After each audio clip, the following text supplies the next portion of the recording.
Hi Bachabari, welcome back to the channel. This is your super educator Shipra Mishra and I hope you guys are doing fine. So Bachabari, boards एकदम sir पर आ चुके हैं. Sample paper की मदद से हम ये तो जान लेते हैं कि आखिरकार हमसे किस तरीके के क्वेश्चंस पूछे जाएंगे, बट हम बहुत बार मार्किंग स्कीम को बहुत ही नेग्लेक्ट कर देते हैं और खास करके उसमें दी गई छोटी छोटी चीजें जो कि हमें ये बता सकती है कि हमारा पेपर कैसे चेक होगा, हमारे पेपर की ग्रेडिंग कैसे होने वाली है, कैसे हमें किन चीजों के लिए नंबर मिलेंगे और किन चीजों के लिए हमारे नंबर काटे जा सकते हैं. आज आप और हम मिलकर यही मार्किंग स्कीम जो है उसे एनालाइज करेंगे और पता करेंगे कि कैसे नंबर हमें अलॉट होते हैं, कैसे हमारी कॉपीज को चेक किया जाता है. तो चलिए फिर फटाफट से शुरू करते हैं रीडिंग सेक्शन से. रीडिंग सेक्शन में दो तरीके के क्वेश्चंस बनते हैं. सबसे पहला क्वेश्चन जो बनता है वो है एमसीक्यू. यहाँ पर आपको उसका आंसर जो भी है, जैसे जब भी कोई टीचर को मार्किंग स्कीम दी जाती है तो उस मार्किंग स्कीम के अंदर उसका करेक्ट आंसर दे दिया जाता है और मना किया जाता है कि आपको कोई भी तरीके से पार्शियल क्रेडिट नहीं देना है. आप ऐसा नहीं कर सकते हो कि सी अगर किसी बच्चे ने आंसर नहीं दिया है और डी जो कि थोड़ा सा क्लोज था वो मार्क किया है तो उसे आधा नंबर मिल जाए. तो एमसीक्यूज में या तो आर या पार होता है. दैट मींस अगर आंसर सी है तो आपका आंसर भी सी होना चाहिए एक नंबर लेने के लिए. तो ये इस तरीके से हमारे एमसीक्यूज की ग्रेडिंग होती है. फिर आता है हमारे ऐसे वाले क्वेश्चन जिसके अंदर हमसे एक एक नंबर वाले क्वेश्चन या सब्जेक्टिव क्वेश्चन जिसके अंदर हमसे कोई कमेंट करने के लिए बोला जाता है या ब्लैंक को फिल करने के लिए बोला जाता है. ऐसे वाले जो क्वेश्चंस होते हैं, ऐसे वाले क्वेश्चंस का खास करके जब रीडिंग कॉम्प्रिहेंशन की हम बात करते हैं, मल्टीपल आंसर्स निकल सकते हैं.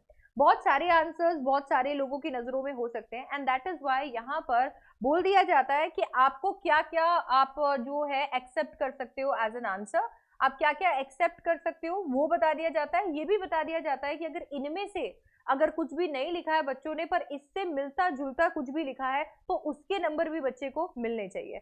आपको आधा अधूरा नंबर यहाँ पर नहीं मिलेगा. आप या तो वो चीजें लिखें जो कि यहाँ पर मेंशन्ड है मार्किंग स्कीम में. आपको ये कैसे पता चलेगा? जब आप करेक्टली अपने रीडिंग कॉम्प्रिहेंशन पैसेज को कॉम्प्रिहेंड करेंगे, आप शायद जो आंसर सोचेंगे वो मार्किंग स्कीम में मेंशन होंगे. अगर आप वो भी नहीं सोचते और उनका दूर का कोई रिश्तेदार या कोई सिनोनिम भी ढूंढ लेते हैं तो भी काम चल जाएगा, क्योंकि तब भी आपको एक नंबर पूरा मिलेगा. आधे नंबर का यहाँ कोई स्कीम नहीं है, तो इस चीज को दिमाग से निकाल दीजिएगा कि आपको रीडिंग कॉम्प्रिहेंशन में कहीं पर भी आधा नंबर मिलेगा. अच्छा, इसके साथ में यहाँ पर आप देख सकते हैं कि जब कभी भी आपसे ऐसे क्वेश्चंस पूछे जाते हैं जिनमें आपसे स्ट्रेट अवे, जैसे ये वाला जो क्वेश्चन है, इस क्वेश्चन के अंदर आपसे दो वेज पूछे गए हैं. अगर आप इनमें से एक भी लिखते हो तो उसका आधा नंबर आपको मिलेगा. पार्शियल क्रेडिट आपको एक पॉइंट का मिलेगा. अगर दूसरा पॉइंट गलत भी है तो कोई बात नहीं, आपको एक पॉइंट का आधा नंबर जरूर मिलेगा. अगर आप दोनों एकदम सही लिखते हो तब आपको पूरा एक नंबर मिल जाएगा. तो इस तरीके के क्वेश्चंस की ग्रेडिंग इसी तरीके से होती है. आपका रीडिंग कॉम्प्रिहेंशन में यही तीन तरीके के क्वेश्चंस आपसे पूछे जाते हैं. इनके अलावा कुछ भी नहीं आता है. मतलब चाहे वो आपके फिल इन द ब्लैंक्स हो, रिप्लेस करने की बात हो, सिनोनिम्स हो, एंटोनिम्स हो, डायरेक्ट जो आंसर होना चाहिए अगर वो आंसर आपका नहीं है तो आपको आधा नंबर भी नहीं मिलेगा. अगर कुछ ऐसा है जिसके अंदर मल्टीपल आंसर्स हो सकते हैं तो वो मल्टीपल आंसर्स ऑलरेडी गिवन होते हैं. आपका आंसर उसमें फॉल करना चाहिए या फिर उसके आसपास बिलोंग करना चाहिए, तब आपको एक नंबर मिल जाएगा. तो रीडिंग कॉम्प्रिहेंशन में आप इस चीज को ध्यान में रखेंगे. इस तरीके से आपकी कॉपी जो है वो चेक होने वाली है. 20 नंबर का ये है तो हमेशा इसको ध्यान रखना, क्योंकि इतना ज्यादा हल्के में मत लेना इसे. आता है हमारा सेक्शन बी जो कि है क्रिएटिव राइटिंग स्किल. यहाँ पर भी बहुत ज्यादा बच्चे डर जाते हैं ये सोच के कि हमारे नंबर यहाँ कट जाएंगे वहां कट जाएंगे. सबसे पहला क्वेश्चन जो आपसे पूछा जाता है वो नोटिस का है. यहाँ पर आपको एक नंबर फॉर्मेट का मिलता है, 2 नंबर कंटेंट का मिलता है, 1 नंबर अगर आपने आइडियाज अच्छे से ऑर्गेनाइज किए तब मिलता है और 1 नंबर आपको एक्यूरेसी का मिलता है. अब यार ये बात तो हमें बिल्कुल पता ही है, बट आपको पता है इसके साथ साथ में यहाँ पर टीचर्स को ये भी बताया जाता है कि किस तरीके से इसे चेक करना चाहिए. जैसे फॉर्मेट के लिए करेक्ट फॉर्मेट दिया जाता है जो कि हम ऑलरेडी डिस्कस कर चुके हैं. तो ये करेक्ट फॉर्मेट यहाँ पर दे दिया है, तो अगर किसी का फॉर्मेट इससे मैच नहीं होता है तो नंबर कट सकते हैं. यहाँ पर ये भी लिखा हुआ है कि पूरा क्रेडिट आपको मिलेगा अगर ये सब कुछ आपने इंक्लूड किया है, पूरा एक नंबर आपको मिलेगा. पार्शियल क्रेडिट यानी कि आधा नंबर जो है वो कट हो जाएगा अगर इनमें से कोई भी चीज मिसिंग है, और अगर दो या दो से ज्यादा चीजें आपने छोड़ दी है फॉर्मेट के अंदर तो आपको एक नंबर नहीं मिलेगा फॉर्मेट का. तो आपको एक नंबर अगर फॉर्मेट का चाहिए तो मेक श्योर के फॉर्मेट में दी गई सारी चीजें मेंशन होनी चाहिए. इसके बाद में आपको यहाँ पर ये भी बताया हुआ है कि आप जैसे ही कोई जैसे आप कंटेंट पे आते हो, यस, तो कंटेंट पे आपको ये याद रखना है कि कंटेंट में आपके वैल्यू पॉइंट्स आते हैं। तो अभी मैंने जब आपको नोटिस करवाया था तब मैंने आपको 4 वैल्यू पॉइंट्स बताए थे जिनको सीबीएसई चेक करेगा। वो 4 से 5 वैल्यू पॉइंट्स जो हैं वो हर एक वैल्यू पॉइंट आधा नंबर कैरी करता है। फॉर एग्जाम्पल अगर आपने पार्टिसिपेंट्स मेंशन नहीं किया आधा नंबर चला जाएगा, आपने डेट टाइम वेन्यू मेंशन नहीं किया आधा नंबर चला जाएगा, आपने अंडरसाइंड की इन्फॉर्मेशन नहीं दी अगेन आधा नंबर चला जाएगा। तो यहाँ पर आपके जो 4 वैल्यू पॉइंट्स हैं उन वैल्यू पॉइंट्स को हाफ मार्क्स के साथ में हम जोड़ेंगे तो 2 नंबर आपको कंटेंट के मिलेंगे। तो बेसिकली आपका जो बॉडी है उसमें जो भी पॉइंट्स मैं आपको बताती हूँ, मार्क कराती हूँ कि ये वाले पॉइंट्स आपके यहाँ पर होने चाहिए, टीचर को चेक करते वक्त वही पॉइंट्स वहां पर देखने होते हैं। अगर वो सारे पॉइंट्स मौजूद होते हैं तो आपको कंटेंट में फुल नंबर मिल जाते हैं, अगर एक भी कम होता है तो आधा नंबर उसका कट जाता है। इसके बाद में ऑर्गेनाइजेशन ऑफ आइडिया का 1 नंबर यहाँ पर होता है। अब इसके अंदर यहाँ पर क्या क्या चेक किया जाता है, यहाँ पर चेक किया जाएगा कि किस तरीके से आपने इसकी शुरुआत करी है। आपने जैसे मान लीजिए नोटिस है तो आपने टारगेट ऑडियंस मेंशन किया है क्या, क्या क्या डिटेल्स है, क्या क्या इन्फॉर्मेशन शेयर की है, लास्ट डेट अगर है तो आपने मेंशन करी है या नहीं की है, अंडरसाइड के बारे में मेंशन किया है या नहीं किया है। अच्छा, अगर आपने पूरा अच्छे से एक ऑर्गेनाइज्ड वे के अंदर इन्फॉर्मेशन को प्रेजेंट किया है जो बहुत ही ज्यादा लॉजिकली है, आपने उसे अरेंज किया हुआ है, दैट मीन सबसे पहले आपने बताया कि कौन सा इवेंट हो रहा है, आपने बताया क्यों हो रहा है, कि कौन ऑर्गेनाइज कर रहा है, आपने बताया कि वो कब हो रहा है, एग्जैक्ट डिटेल्स दे दी, एंड देन सामने वाले से आप क्या एक्सपेक्ट करते हो वो बताया, एंड फॉर मोर इन्फॉर्मेशन के लिए भी विंडो आपने ओपन कर दी। दैट मीन्स आपने लॉजिकली सब कुछ अरेंज कर दिया है, तो वो भी यहाँ पर देखा जाएगा। एंड फाइनली यहाँ पर ये भी देखा जाएगा कि आपकी टोन जो है वो फॉर्मल है या नहीं है, आपका टेंस एकदम करेक्ट है या नहीं है, कहीं ऐसा तो नहीं है कि आप इधर उधर जाए जा रहे हो, और आपकी वोकैबलरी भी चेक की जाएगी। आपको यहाँ पे कोई हाई फाई वोकैबलरी की जरूरत नहीं है, इस पॉइंट में आपको डरने की कोई जरूरत नहीं है अगर आप एग्जैक्टली वो बॉडी के 4 या 5 पॉइंट्स फॉलो करते हो। अब ये डेटा को आप कैसे सीक्वेंस के अंदर ऑर्गेनाइज करते हो उसका 1 नंबर है। हमको यहाँ पर बिल्कुल भी 1 नंबर गंवाना नहीं है। ये नंबर आपको नहीं मिलेगा अगर इनमें से कोई भी चीज मिसिंग होती है। अगर इनमें से कोई भी चीज मिसिंग होती है तो आपको इसके लिए आधा नंबर मिलता है। फिर आता है एक्यूरेसी में। देखो एक्यूरेसी के अंदर सब चेक किया जाएगा, आपकी स्पेलिंग चेक होती है, पंचुएशन चेक होता है, ग्रामर चेक होता है। चेक किया जाता है कि छोटे मोटे अगर कोई एरर्स हैं जो कहीं ना कहीं कम्युनिकेशन को हैम्पर तो नहीं कर रहे हैं, तो वो सारी चीजें चेक की जाती हैं। अगर वो सब कुछ से फ्री है आपका नोटिस तो आपको यहाँ पर भी 1 नंबर मिल जाते हैं। बट अगर मान लीजिए स्पेलिंग, पंचुएशन, ग्रामेटिकल मिस्टेक, काफी ज्यादा एरर्स हैं, बहुत ज्यादा फैले हुए एरर्स हैं, इतने ज्यादा एरर्स हैं कि इससे आप जो मैसेज कम्युनिकेट करना चाहते हो वो मैसेज ही नहीं जा पा रहा है, तो आपको आधा नंबर मिलेगा। अगर इससे भी बदतर हालत है, हर दूसरा वर्ड जो है उसकी स्पेलिंग खराब है, आपने बिल्कुल भी ग्रामर पे ध्यान नहीं दिया हुआ है, मैसेज तो बिल्कुल भी समझ नहीं आ रहा है, तो आपको ये 1 नंबर नहीं दिया जाएगा। तो इस तरीके से आपके नोटिस की ग्रेडिंग होने वाली है। इसके बाद में आपके लिए जो नेक्स्ट क्वेश्चन आता है वो आता है आपके इनविटेशन का। यहाँ पर भी आपको 1 नंबर फॉर्मेट का, 2 नंबर कंटेंट के, 1 नंबर आइडियाज का और 1 नंबर एक्यूरेसी का मिलता है। अब यार यहाँ पर आप देखोगे कि फॉर्मेट बहुत ज्यादा इंपॉर्टेंट है, तो अगर आपने लेटर की जगह कार्ड या कार्ड की जगह लेटर बना दिया तो गड़बड़ हो जाएगी। तो you have to make sure कि सबसे पहले आपको ये पता होना चाहिए कि मुझे लेटर बनाना है या फिर कार्ड, फिर आपको ये पता होना चाहिए कि मुझे फॉर्मल लेटर बनाना है या फिर इनफॉर्मल लेटर, उसके बाद में करेक्ट फॉर्मेट आपको फॉलो करना चाहिए, तब जाके आपको 1 नंबर मिलेगा। फॉर्मेट हम ऑलरेडी इसका डिस्कस कर चुके हैं। इसके बाद में जैसे 1 नंबर आपको ये फॉर्मेट का यहाँ पर मिल जाएगा, तो इसके बाद में आता है आपका कंटेंट। कंटेंट में भी हमने डिस्कस कर रखा है किस तरीके से होस्ट का नाम आएगा, ठीक है। उसके बाद में हम इवेंट की बात करते हैं, कब ऑर्गेनाइज हो रहा है उसकी बात करते हैं, कोई स्पेशल इन्फॉर्मेशन है उसकी बात करते हैं, RSVP इंक्लूड करते हैं, जितने भी एलिमेंट्स इनविटेशन के हैं, और जितने भी एलिमेंट्स मैंने आपको रिप्लाईज में बताए थे किस तरीके से हम पहले थैंक यू बोलते हैं, हम एक्सेप्ट करते हैं, रिजेक्ट करते हैं, रीजन देते हैं, कंफर्म करते हैं, विशेस कन्वे करते हैं या थैंक यू जो भी है, ये सारे के सारे एलिमेंट्स आपके आधा नंबर कैरी करते हैं। हर एक एलिमेंट पे आपको आधा नंबर मिलेगा, तो अगर कोई भी एलिमेंट मिसिंग होता है तो आधा नंबर कट जाएगा, नहीं तो आपको 2 नंबर कंटेंट के मिल जाएंगे। इसके बाद आता है ऑर्गेनाइजेशन ऑफ डेटा। आपको यहाँ पर यही ध्यान रखना पड़ेगा, ठीक है। आपको प्रॉपर फॉर्मेट ध्यान रखना है, याद रखना है कि कहाँ पर आपको लेटर बनाना है, कहाँ पर आपको कार्ड बनाना है। फिर आपको ये भी याद रखना है कि ये पूरा का पूरा लॉजिकल होना चाहिए। ऐसा नहीं होना चाहिए कि पहले आपने किसी को इनवाइट कर दिया और बताया ही नहीं कि कहाँ आना है, क्या हो रहा है। तो पूरा लॉजिकली सेट होना चाहिए, कौन इन्वाइट कर रहा है, किस चीज के लिए इन्वाइट कर रहा है, कहाँ जाना है, ठीक है। फिर इसके बाद में आपको ये भी ध्यान रखना पड़ेगा कि अगर फॉर्मल है अगर फॉर्मल इन्विटेशन है तो आपकी जो टोन है वो फॉर्मल होनी चाहिए, इनफॉर्मल है तो इनफॉर्मल होनी चाहिए। यहाँ पर आपको ये भी ख्याल रखना पड़ेगा कि किन शब्दों को आप चूज करते हो, क्योंकि इनविटेशन बहुत ही कॉर्डियल होता है, बहुत ही वार्म होता है, पोलाइट होता है, तो वो भी यहाँ पर चेक किया जाएगा। अगर ये सब कुछ सही है तो आपको 1 नंबर मिल जाएगा, इसमें कोई भी कमी आती है तो आधा नंबर मिलेगा।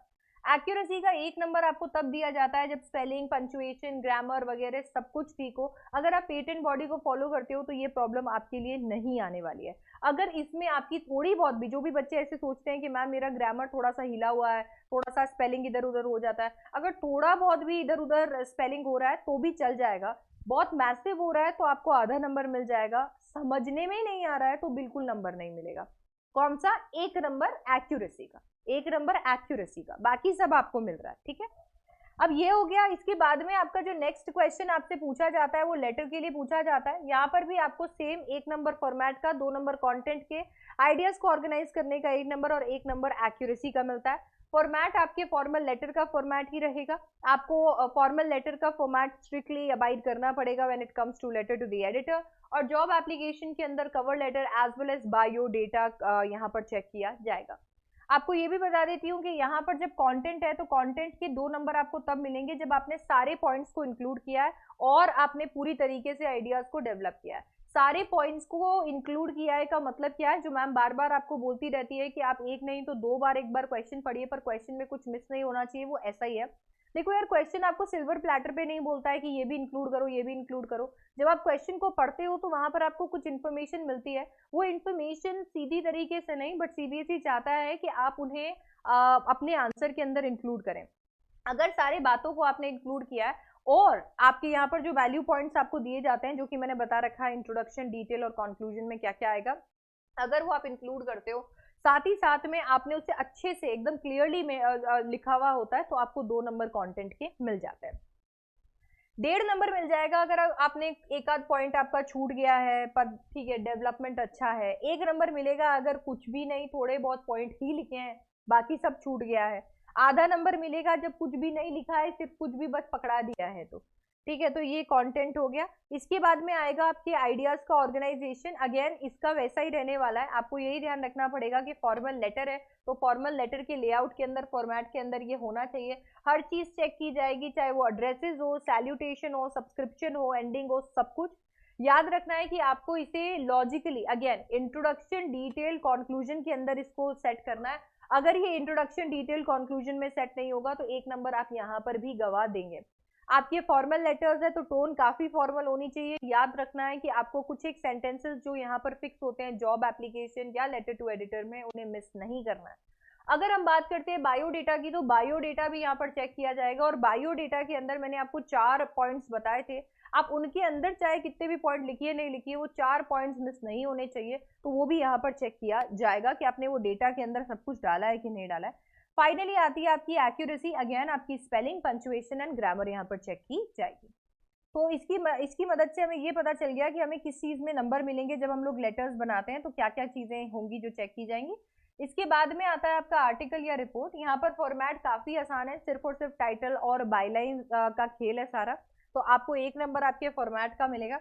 आपके कंटेंट की अगर हम बात करते हैं तो यहाँ पर आपको ये ध्यान रखना पड़ेगा कि सारे के सारे पॉइंट्स आपने इंक्लूड करे हैं। दैट मीन्स आपको क्वेश्चन में जितनी बातें कही गई थी वो आपने इंक्लूड करी है। इसके साथ में देखो कुछ एक पॉइंट्स जो होते हैं वो मार्किंग स्कीम के अंदर दिए जाते हैं। अब यार ये तो जरूरी नहीं है क्योंकि ये बहुत सब्जेक्टिव होता है, तो ये जरूरी नहीं है कि आपका आंसर की से एकदम एकदम डिट्टो मैच हो जाएगा, ऐसा नहीं है। इसीलिए कुछ वैल्यू पॉइंट्स वहां पर दिए जाते हैं। अगर उन वैल्यू पॉइंट्स में से कुछ आपके पास में मैच होता है या फिर अगर उसके आसपास भी कुछ मैच होता है तो आपको नंबर मिल जाएंगे।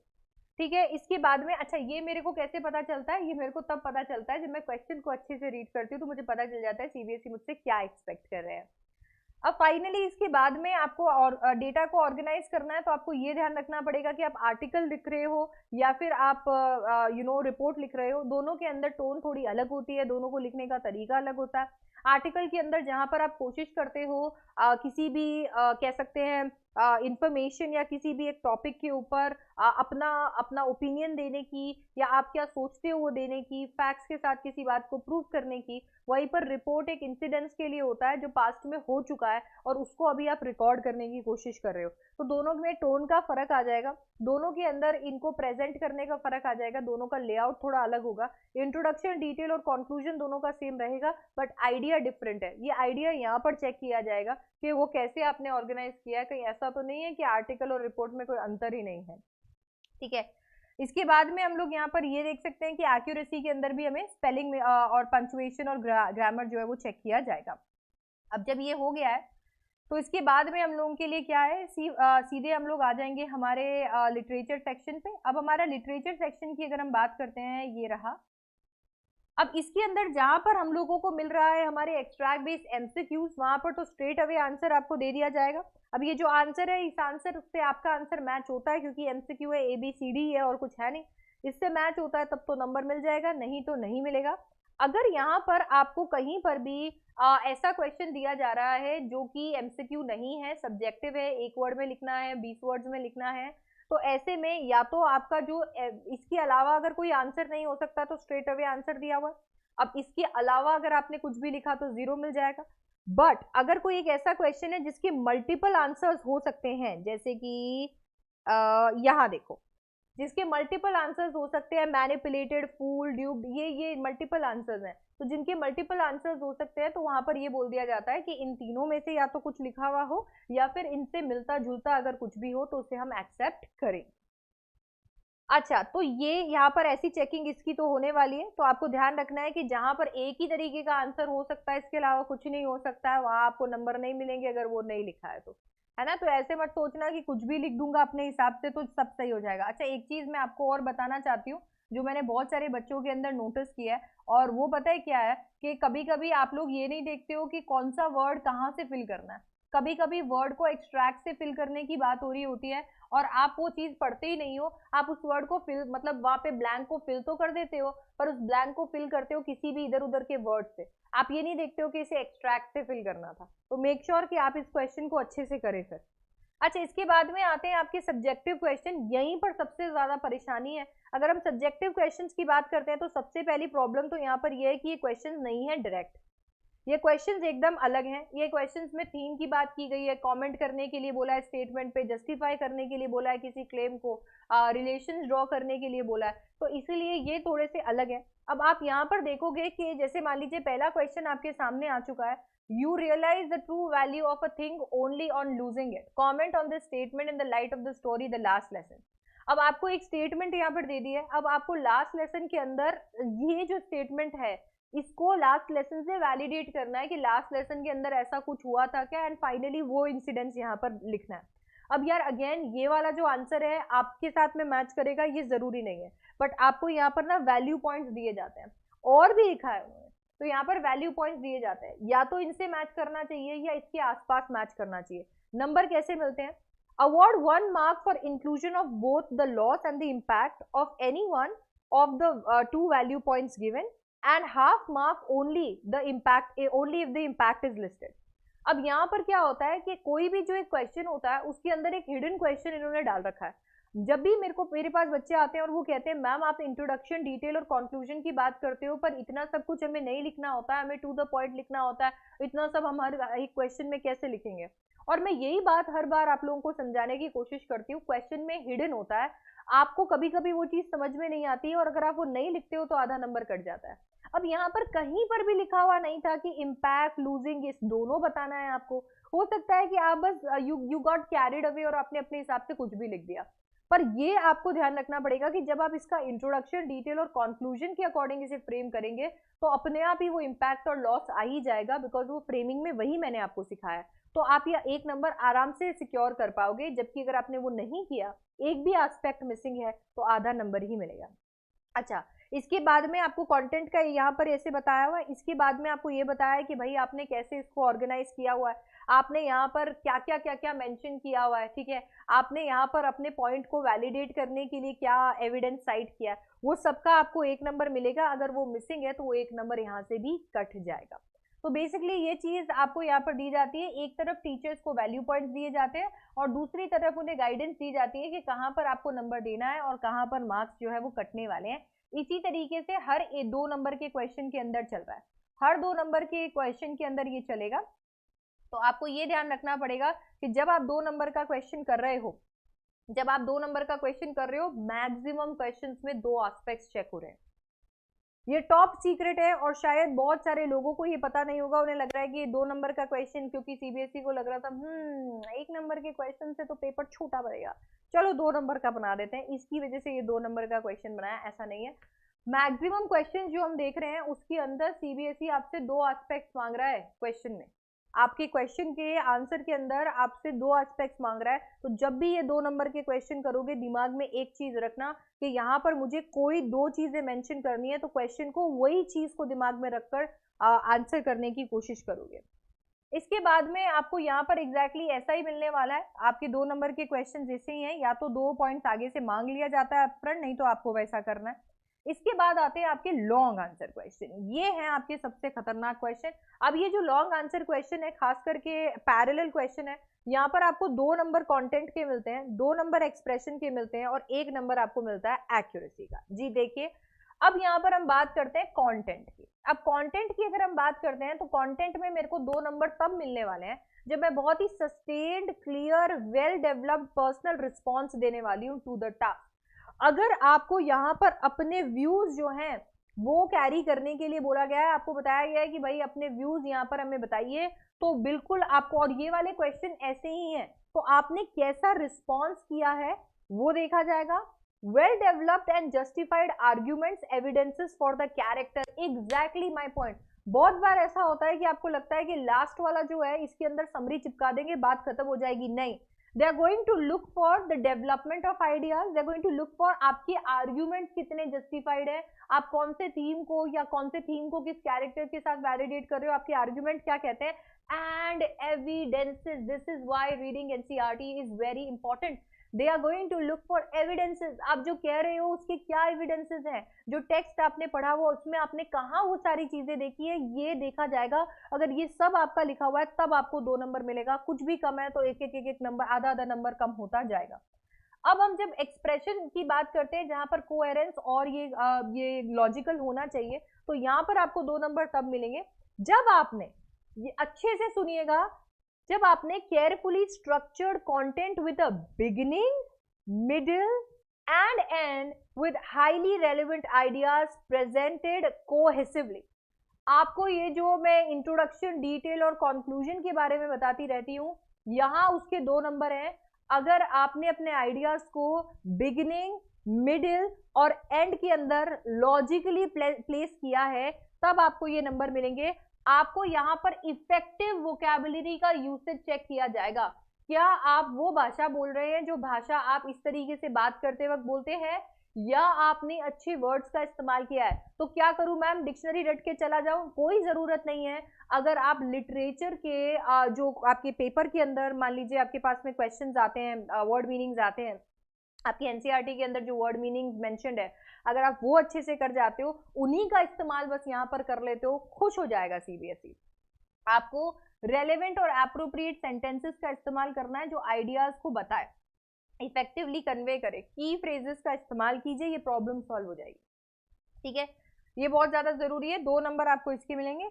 अगर हम एक्यूरेसी की बात करते हैं तो एक्यूरेसी में वही है, स्पेलिंग, पंक्चुएशन, ग्रामर, ये सब चेक किया जाएगा। जितने भी बच्चों को ये डर है कि मेरा इंग्लिश ग्रामर इतना अच्छा नहीं है, मैं जब भी ग्रामर मतलब सेंटेंस लिखना की कोशिश करती हूँ या फिर मान लीजिए आंसर लिखने की कोशिश करता हूँ, मेरा ग्रामर इधर उधर हो जाता है और उन्हें ये डर लगता है कि इससे उनके पूरे 5 नंबर कट जाएंगे, ऐसा कुछ नहीं है। ग्रामर आपकी एक्यूरेसी का 1 नंबर यहाँ पर होता है। अगर बाकी सारी चीजें आपने अच्छे से स्टेट की है तो ज्यादा से ज्यादा ये 1 नंबर कटेगा, वो भी बहुत वर्स्ट सिनेरियो के अंदर होता है, जो भी नहीं होगा अगर आप एनसीईआरटी की रीडिंग लगाते हो, सबकॉन्शियसली उन सेंटेंसेस को स्टोर करके रखते हो। ऐसा ही कुछ आपके नेक्स्ट क्वेश्चन के लिए भी यहाँ पर किया हुआ है। अच्छा, वैल्यू पॉइंट्स यहाँ पर प्रोवाइड किए जाते हैं और इन वैल्यू पॉइंट्स में से कोई भी वैल्यू पॉइंट्स आपके आंसर के अंदर होने चाहिए, and at the same time उनसे जुड़े हुए भी अगर कोई हो सकते हैं पॉइंट्स, तो वो भी चेक कर लिए जाएंगे। तो आपको इसी तरीके से यहाँ पर वैल्यू पॉइंट्स दिए जाते हैं। अच्छा, इसके बाद में अगेन आपका वही पूरा डिस्क्रिप्शन यहाँ पर दिया हुआ है और अगेन आपको वैल्यू पॉइंट्स दे दिए जाते हैं। अब ये वैल्यू पॉइंट्स जो हैं, इन वैल्यू पॉइंट्स के अकॉर्डिंग आपका आंसर जो है वो चेक किया जाएगा। आई डोंट नो अगर आपने इस पे ध्यान दिया है या नहीं दिया है। ये जितने भी आपके आंसर्स हैं 5 नंबर के क्वेश्चन वाले, उनमें 4 सबसे ज्यादा इंपॉर्टेंट वैल्यू पॉइंट्स है। मैक्सिमम क्वेश्चन पैरेलल है तो 2 इधर के आ गए, 2 इधर के आ गए। 4 वैल्यू पॉइंट्स जो है इनके अंदर इंक्लूडेड है। आप देखोगे कि यहाँ पर 4 ही थे, यहाँ पर जहाँ 5-6 थे तो यहाँ NE4 बोल दिया। यहाँ पर अगर हम देखोगे दूसरे वाले क्वेश्चन के अंदर तो यहाँ पर भी NE4 points to be included. ठीक है, तो आप देखोगे NE4 points to be included. आप जब भी किसी भी क्वेश्चन को सॉल्व करने की कोशिश करते हो, लॉन्ग आंसर क्वेश्चन को, तो दिमाग के अंदर 4 स्ट्रॉन्ग पॉइंट्स लेके आएंगे, क्योंकि वो 4 स्ट्रॉन्ग पॉइंट्स जो है वो यहाँ पर होंगे और उन्हीं 4 स्ट्रॉन्ग पॉइंट्स के बेसिस पे आपको आंसर मिलने वाला है। इस तरीके से आपकी कॉपी जो है वो चेक होती है। एक मार्किंग स्कीम जो होती है वो टीचर्स को प्रोवाइड की जाती है। ऑफ कोर्स टीचर्स के एक्सपीरियंस के चलते उन्हें बार बार उस मार्किंग स्कीम में देखना नहीं पड़ता है। एक बार जब पता चल जाता है कि CBSE क्या चाहता है तो उसके अकॉर्डिंग आपकी कॉपी चेक होती रहती है। कहाँ आधा नंबर मिलेगा, 1 नंबर मिलेगा, 5 नंबर मिलेगा, वो सब कुछ CBSE पहले बता कर रखते हैं और टीचर्स उन्हीं को अडेयर करती हैं, फॉलो करती हैं। तो मेक श्योर कि आप भी मार्किंग स्कीम को एक बार देख लें। जब आप अपना पेपर सॉल्व करते हैं, चाहे सैम्पल पेपर या आपका प्रैक्टिस पेपर, तो एक बार अपने आंसर्स को मार्किंग स्कीम के अकॉर्डिंग चेक करके देखें। आपको पता चलेगा कि आप कहाँ पर स्टैंड करते हैं। तो ये रहा मेरा एनालिसिस कि इस तरीके से आपका कॉपी जो है वो चेक होता है। नाउ दैट यू नो, तो इन पॉइंट्स को रखेंगे आप दिमाग में और इसी के अकॉर्डिंग अपने आंसर्स को फ्रेम करेंगे। पहले आप ट्राई कर लीजिए एक बार ऐसा आंसर फ्रेम करके, एंड देन उसके बाद में आप इसे बोर्ड्स में भी अप्लाई कर सकते हैं। तो that's pretty much it for this video. अब क्योंकि आपको पता है हम लोगों ने इतना सब डिस्कशन किया है और हमने देख लिया है कि answer writing is a very difficult task, बहुत ही ज़्यादा डिफिकल्ट अब हो गया है। तो ऐसे में अनअकैडमी ने डिसाइड किया आपको मदद करने के लिए। अनअकैडमी आपके लिए लेकर आ रहा है इंग्लिश आंसर राइटिंग और सैम्पल पेपर का वर्कशॉप। ये CBSE क्लास 12th लर्नर्स के लिए है। अगर आप इस आंसर राइटिंग वर्कशॉप का हिस्सा बनना चाहते हो, जिसके साथ में सैम्पल पेपर्स भी होने वाले हैं, उसका हिस्सा बनना चाहते हो, तो आप अभी तुरंत सब्सक्रिप्शन ले सकते हो। This retails for ₹499। 499 का ये है और इसके अंदर मैं आपको बता देती हूँ कि अगर आप कोड लगा देते हैं SDC18 तो आपको 10% डिस्काउंट भी मिल जाता है। तो ये 499 जो है, इसमें से 10% जो है वो आपका लेस हो जाता है और ये होता है SDC18 की मदद से। तो SDC18 मेरा कोड है, इसकी मदद से आप यहाँ पर एक्स्ट्रा 10% डिस्काउंट भी ले सकते हो। इस वर्कशॉप के अंदर क्या होने वाला है, आपको 3 specially curated answer writing sessions मिलने वाले हैं, जहां पर आपको पता चलेगा कि 1 नंबर, 2 नंबर या 5 नंबर में आपको कैसे आंसर लिखने चाहिए। 2 exclusive sample paper discussion sessions मिलने वाले हैं, जहां पर हम लोग सब्जेक्टिव जो भी हमारे क्वेश्चंस हैं उनको इवैल्यूएट करने की कोशिश करेंगे। देखेंगे कि ये क्वेश्चंस कैसे पूछे जाते हैं और इनके कैसे आंसर्स लिखने चाहिए। एक सब्जेक्टिव मॉक टेस्ट आप यहाँ पर दे पाओगे, एक सब्जेक्टिव मॉक टेस्ट आप दोगे जिसका इवैल्यूएशन भी होगा। तो ऐसा नहीं है कि आपने यहाँ पर मॉक टेस्ट दे दिया है और टाटा बाय बाय, उसका इवैल्यूएशन कराया जाएगा। दैट मीन्स आपकी कॉपीज चेक होंगी NCERT और CBSE के अकॉर्डिंग। जैसे ये मार्किंग स्कीम है, वैसे ही मार्किंग स्कीम के साथ में आपकी कॉपी भी चेक होगी। एक एनालिसिस क्लास भी लगेगी उस मॉक टेस्ट के बाद में, जिसमें आप मेरे से डाउट पूछ सकते हो अगर आपको कोई भी क्वेश्चन जो है वो समझ में नहीं आया। तो ये एक ऐसी वर्कशॉप है जो कि शुरू होने वाली है February 9 से और 14 तारीख तक ये चलने वाली है। दोपहर 2 बजे से लेकर 3 बजे तक हमारी क्लासेस रहने वाली हैं और इसके अंदर आप आंसर राइटिंग सीखोगे। अब आंसर राइटिंग आप टेस्ट करोगे, दैट मीन्स आप टेस्ट दोगे, अपनी नॉलेज को, प्रेजेंट नॉलेज को चेक करोगे, आपकी कॉपीज चेक की जाएंगी, जिससे ये पता चलेगा कि आपके मार्क्स में डेवलपमेंट हुआ है नहीं हुआ है। आप जैसे आंसर लिख रहे हो बोर्ड के अंदर, आपको कितने नंबर मिलेंगे, क्योंकि ये स्ट्रिक्टली बोर्ड्स के अकॉर्डिंग चेक किया जाएगा। एंड हम डिस्कशन करेंगे सैम्पल पेपर का और मॉक पेपर का भी। तो अगर आप इसका हिस्सा बनना चाहते हो तो अभी सब्सक्रिप्शन ले सकते हो और मैंने आपके लिए लिंक जो है वो डाल दिया डिस्क्रिप्शन बॉक्स में। 499 का ये है, जिस पे अगर आप SDC18 से सब्सक्रिप्शन लेते हो तो आपको मिलेगा 10% discount. So I'll see you in the next one. Don't forget to like, share and subscribe, and bye bye. I love you guys.